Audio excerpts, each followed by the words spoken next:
हम सभी को पता है कि धोखा देना गलत है। किसी को कष्ट पहुंचाना, पीड़ा पहुंचाना, झूठ बोलना, ये सब गलत काम है। ये हम सब जानते हैं, लेकिन फिर भी हम रोजमर्रा की जिंदगी में यही करते हैं।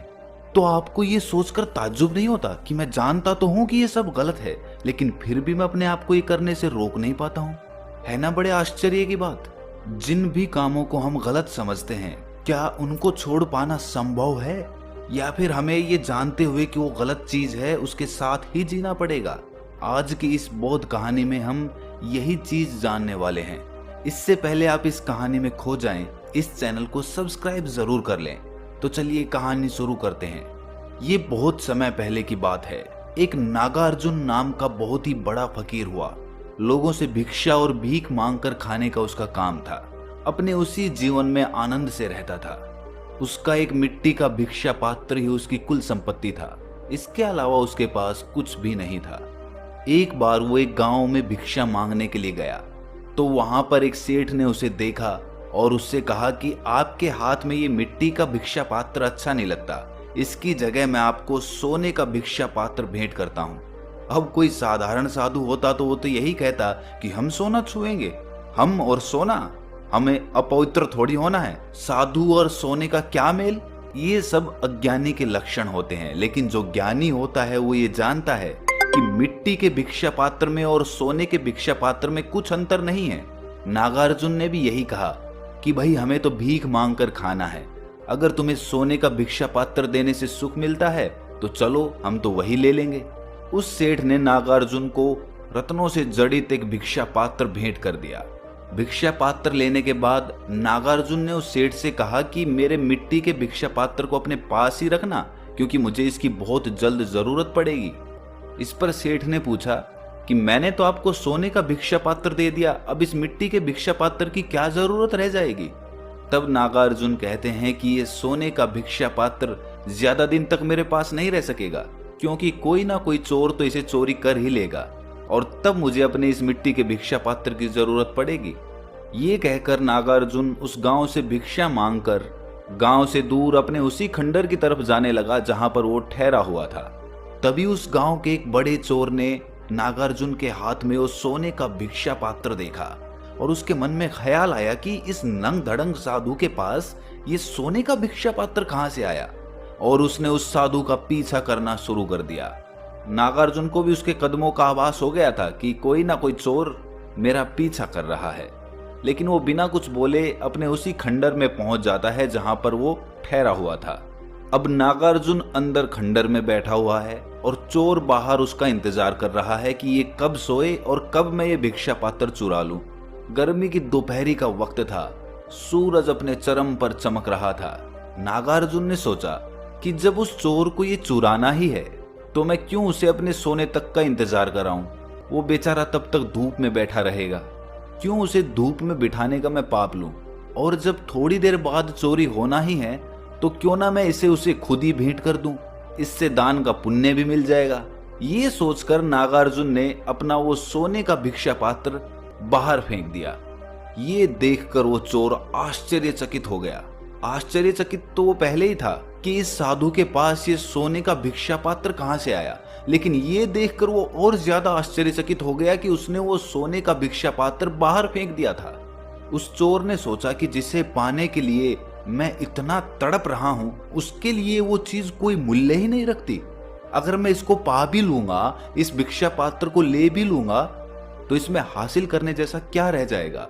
कुछ देर इसी तरह सोच विचार करने के बाद उस चोर ने उस फकीर को आवाज लगाकर पूछा कि हे मुनिवर, क्या मैं 2 क्षण आपसे मिलने के लिए अंदर आ सकता हूं?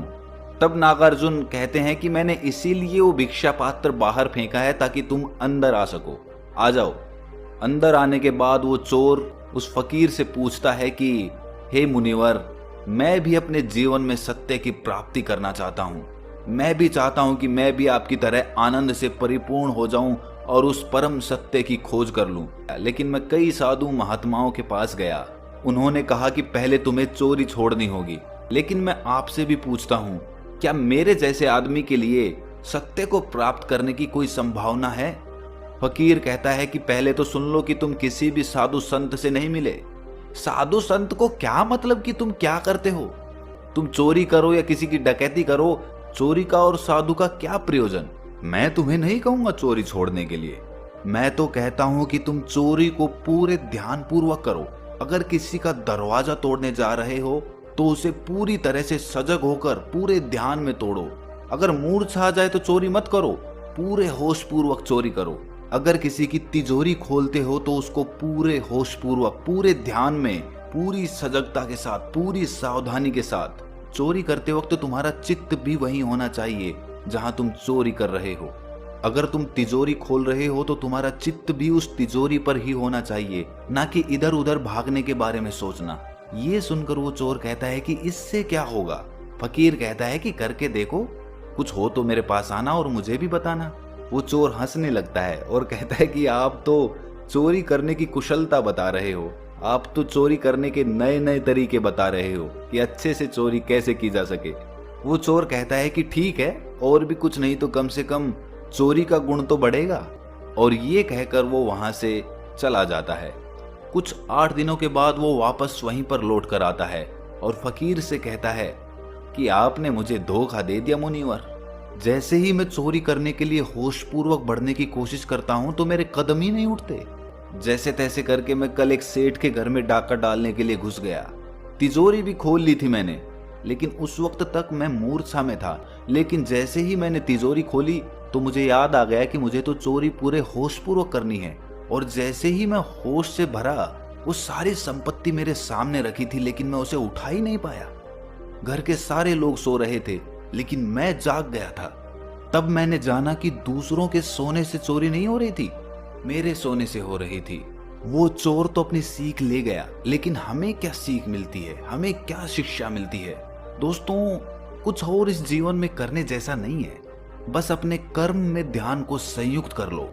ध्यान में सब कर्म प्रार्थना बन जाते हैं, पवित्र हो जाते हैं, और जो अपवित्र होता है वो अपने आप ही होना बंद हो जाता है।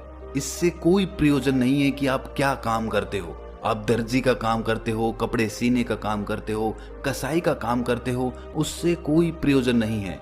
बस उसे होश पूर्वक करना शुरू करो। उस काम को पूरी सजगता के साथ, पूरे ध्यान में करो, जिससे कर्म ध्यान के साथ संयुक्त हो जाए। और इससे क्रांति ये होगी कि इस ध्यान पूर्वक कर्म करने से उसका बोध होगा जो चेतना है, आत्मा है। अगर उसके बोध का बिंदु उपलब्ध हो जाए तो सब कुछ उपलब्ध हो जाता है। सारे धर्मों ने जो कहा, सारे ज्ञाताओं ने जो कहा, सारे साधु संतों ने जो कहा, सारे तीर्थंकरों, अवतारों ने जो कहा, वो उस एक बिंदु के उपलब्ध होने से उपलब्ध हो जाता है। अपने आचरण को बदलने की बात नहीं है, केंद्र को जगाने और जीतने की बात है। आचरण को बदलना सिर्फ ऊपरी बदलाव होता है और वो कभी भी परमानेंट नहीं होता। आचरण का सवाल नहीं है, अंतःकरण को बदलने का सवाल है।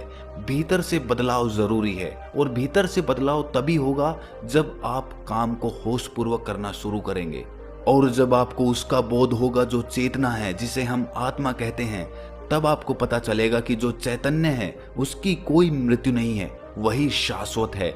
और वही हमारे धर्म ग्रंथ हमें बताते हैं। तो इस प्रवचन को हम यहीं पर खत्म करते हैं। अगर ये कहानी आपको अच्छी लगी तो इस चैनल को सब्सक्राइब कर लें। तो मिलते हैं अगली कहानी में, तब तक के लिए अपना ख्याल रखें।